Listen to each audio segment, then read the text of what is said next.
Hey guys, Brody Marcello here with post-game talking points for Mississippi State's 56-52 win over Alabama Saturday here at Humphrey Coliseum. A game which kind of developed the way you thought it would. It was just a tough defensive matchup for both teams. I don't know if anybody would have thought that State would hit a three-pointer for most of the game, starting 0 for 14, but I think it's a big-time win for Mississippi State, pulling off the 4-point win, a win that, you know, they were up double digits early in the second half.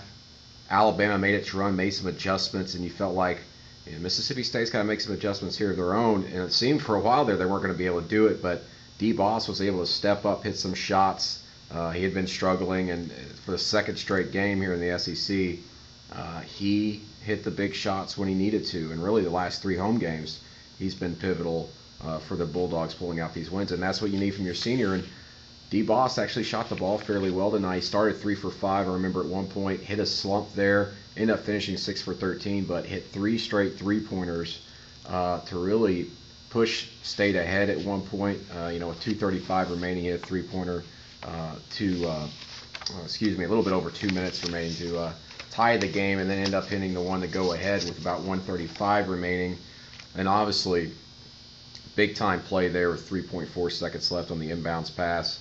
State's up only 1 point, and then he finds a Brian Bryant streaking down the court, and it was a play that was actually drawn up to try and get to Arnett Moultrie, State's best foul shooter, and Boss kind of made an audible, as you'll read in the Clarion-Ledger, of his own, and decided, hey, I told Brian Bryant to run down the court, I want to throw the ball to you. And that's exactly what he did. Bryant had to lay up, obviously, the free throw after the foul, and secured the win for State. So smart plays by the senior late in the game, and that's what you expect. And if you didn't have that tonight, State's probably looking at 1-2 in the SEC instead of 2-1. Quite a big difference, especially when you have to go on the road to Ole Miss on Wednesday to face your rivals, a team that's been scrappy in their first few SEC games themselves. But we'll talk much more about that later this week in Clarion-Ledger. But as important as Boss was, obviously, in those final minutes, man, how about Arnett Moultrie? The guy finished with 25 points, 13 boards, his 9th double-double of the season, ties Anthony Davis of Kentucky with most double-doubles in the SEC, and just did it the way he's always been doing it, getting those offensive rebounds. He had 7 tonight. He had been struggling getting offensive rebounds and putbacks the last 2 games, but he really bounced back in a big way. Had 13 total boards going along with those 25 points. Was 10 for 14 from the field. He took 14 shots, which is very important because in these last 2 games against Arkansas, against Tennessee, he had taken 14 total in those two games.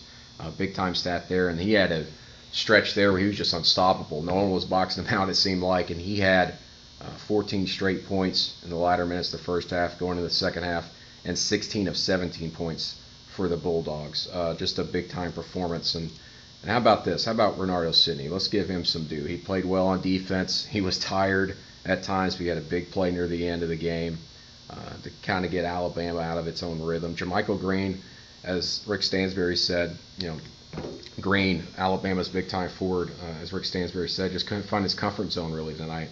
There were some spurts there where he seemed like he was going to get things going, but other than that, Alabama had a balanced performance tonight from its team, but Jermichael Green led him with 14 points and 4 boards, but as he said, he just really couldn't get into that dominant level that you maybe expect him to get in, especially what we saw from Jermichael Green and Tony Mitchell this time last season when they faced State and beat the Bulldogs by double digits in both games and swept them. But as I said, great start for the Bulldogs, 2-1. Now you go to Ole Miss, a team that you figure State will probably be favored in going on the road, and if they could start 3-1 and then go into Nashville against Vanderbilt, it's a good start. But as I said, just a defensive battle, one you figured that would happen. I didn't know State would go 0 for 14, and their guards would be 0 for 18 at one point, save for D. Boss. If you take D. Boss out of the equation, the guards at one point were 0 for 18 before Bryant hit his 2 shots. But they found a way to win. You just wonder, though, when are all the pieces going to come together and they're consistent completely.